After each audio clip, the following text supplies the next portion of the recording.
Les marchés américains s'affichent en net recul ce matin. Le Dow Jones décroche d'1,08%, le Nasdaq lâche 1,55%, le S&P 500 est à moins 1,22%.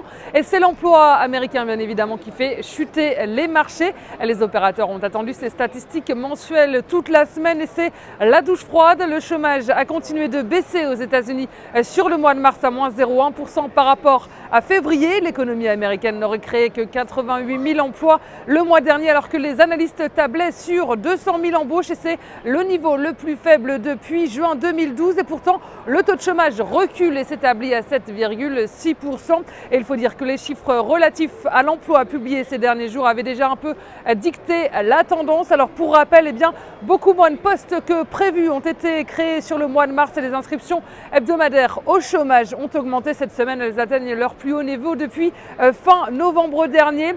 Des chiffres décevants donc qui confirment que la reprise du marché du travail sera un peu plus lente que prévu. Et puis l'autre chiffre macroéconomique du jour, c'est le département du commerce qui nous l'annonce. Il nous annonce un déficit de 43 milliards de dollars en février, alors que les analystes tablaient sur une légère hausse.